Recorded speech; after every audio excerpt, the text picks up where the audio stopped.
Hi viewers, இந்த உள்ள ஆசிரியர் தேர்வாரியம் யூஜிடிஆர்பி பிஆர்டி எக்ஸாம் பத்தின தகவல். இது வந்து பாத்தீங்க அப்படின்னா என்ன மாதிரியான தகவல் அப்படின்னா நம்மளோட ஃபைனல் ஆன்சர் கீ விட்டு நம்மளோட ரிசல்ட் பப்ளிஷ் பண்ணனதுக்கான ஒரு தகவல் தான். மேக்சிமம் வந்து கேண்டிடேட்ஸ் வந்து பாத்தீங்கன்னா ரீ எக்ஸாம் வைக்க சொல்றாங்க, இல்ல ரீ ரிசல்ட் விட சொல்றாங்க. ரீ எக்ஸாம் வைக்கிறதுக்கு பாசிபிள் இருக்கா அப்படின்றது டவுட் தான். ஆனா ரீ ரிசல்ட் கொடுக்க வாய்ப்பு பண்ணலாம், ஆனா பட் பண்ணுவாங்களா அப்படின்றது தெரியல. ஓகேங்களா, அந்த ரீ ரிசல்ட் விடும்போது அவங்க சொல்ற விஷயம் வந்து என்ன அப்படின்னா, இந்த ஸ்டார் கொஸ்டின்ஸ்க்கு மார்க் கொடுக்கறது வேண்டாம் அப்படின்னு ஒரு விஷயம் வந்து முன்வைக்கிறாங்க. அவங்களோட கோரிக்கைகளை வந்து முன்வைக்கிறாங்க. எங்களுக்கு ஸ்டார் கொஸ்டின்ஸ் வந்து விட்டுட்டு எங்களுக்கு காலி இடங்களை வந்து இன்னும் வந்து அதிகப்படுத்துங்க அப்படின்னு தான் தேர்வுகள் வந்து கோரிக்கை வைக்கிறது. ஓகேங்களா, கிட்டத்தட்ட வந்து ஒரு 10 ஆண்டு காலமா வந்து பாத்தீங்க அப்படின்னா இந்த ஆசிரியர் தேர்வாரியம் இதற்குரிய, அதாவது யூஜிடிஆர்பி ஓகேங்களா, பட்டத்தறி ஆசிரியர்கள் நியமனம் வந்து எதுவுமே செய்யாம இப்பதான் பண்றாங்க.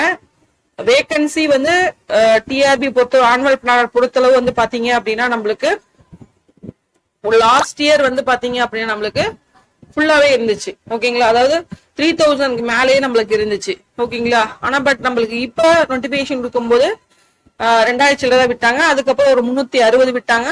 அதுக்கப்புறம் பாத்தீங்க அப்படின்னா லாஸ்ட் அப்டேஷனா வந்து 610 வேக்கண்ட் நம்மளுக்கு விட்டாங்க.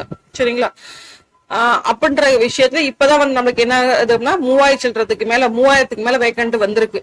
ஓகேங்களா, தேர்வு கோரிக்கை வந்து என்ன அப்படின்னா, எங்களுக்கு ஸ்டார் கொஸ்டின்ஸ் வந்து நீங்க வந்து இது பண்ணிக்க வேணாம், எங்களுக்கு காலிப்படியில வந்து அதிகப்படுத்துங்க அப்படின்றதான் கொடுத்துருக்காங்க. மார்க் வந்து அதிகப்படுத்துறதுனால வந்து எந்த ஒரு இதுவுமே நம்மளுக்கு கிடையாது.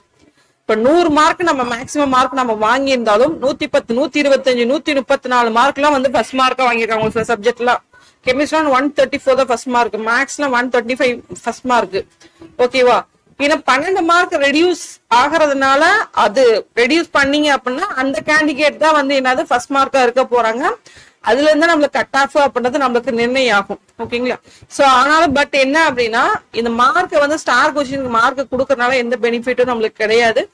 இதனால வந்து எங்களுக்கு என்ன அப்படின்னா காலி இடங்களை அதிகரிக்கும் அப்படின்ற ஒரு விஷயத்த வந்து அவங்க மிக முக்கியமா வந்து பதிவிடுறாங்க.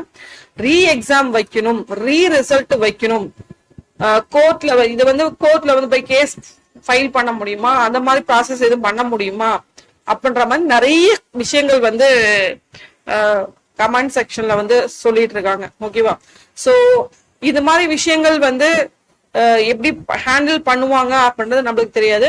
இந்த ரீ எக்ஸாம் அப்படின்றது நம்மளுக்கு ஒரு நாட் ஷுவர் கிடையாது. பட் இந்த ரீ ரிசல்ட் அப்படின்றது பாத்தீங்க அப்படின்னா நம்மளுக்கு கண்டிப்பா பண்ணலாம், பண்ண வாய்ப்பும் இருக்கு. அப்படி பண்ற ஸ்டார் கொஸ்டின்ஸோட இதை வந்து எடுத்துட்டு அந்த காலி பணியிடங்களை வந்து அதிகப்படுத்தணும் அப்படின்றதுதான் தேர்வரோட கோரிக்கையா வச்சிருக்காங்க.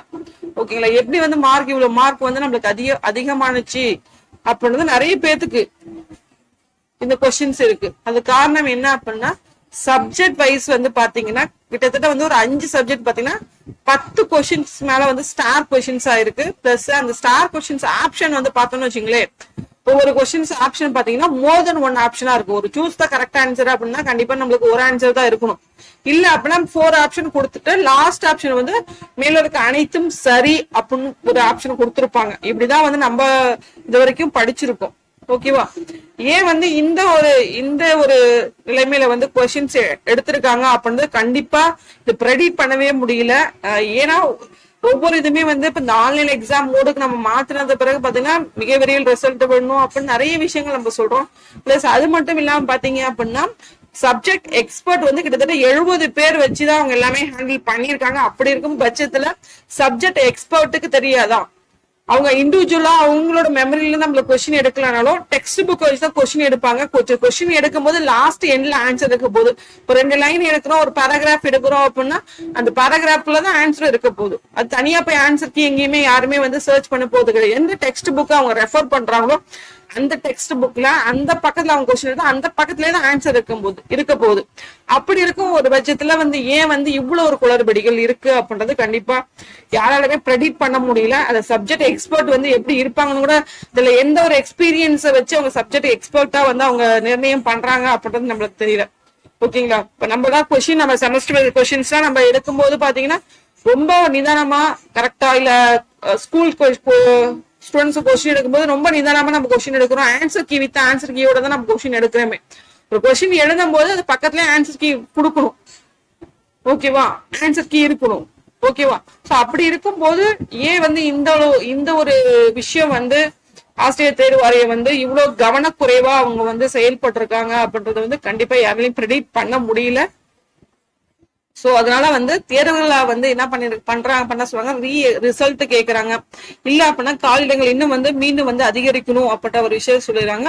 சோ ஆல்ரெடி வந்து பாத்தீங்க அப்படின்னா நம்மளுக்கு ஃபர்ஸ்ட் ஒரு நோட்டிபிகேஷன் வந்துச்சு, அதுக்கப்புறம் ரிவைஸ் பண்ணி ஒரு 360 போஸ்டிங் வந்துச்சு. ஃபர்ஸ்ட் அமெண்ட்மெண்ட் வந்துச்சு, அதே செகண்ட் அமெண்ட்மெண்ட் வந்துச்சு, அதே மாதிரி தேர்ட் அமெண்ட்மெண்ட் வரணும் அப்படின்றது எல்லாத்தோட எக்ஸ்பெக்டேஷன். ஓகேங்களா, சோ அந்த அமெண்ட்மெண்ட் அப்படின்றது பாத்தீங்கன்னா பிஜிடிஆர்பிலே அதே மாதிரிதான் விட்டுட்டே இருந்தாங்க. ரிசல்ட் எல்லாம் விட்டு அதுக்கப்புறமே அமெண்ட்மெண்ட் விட்டுருந்தாங்க பிஜிடிஆர்பி எக்ஸாம்லயும். சோ இந்த எக்ஸாமுக்கு நம்மளுக்கு வர வாய்ப்புகள் இருக்கு அப்படின்றதா சொல்றாங்க.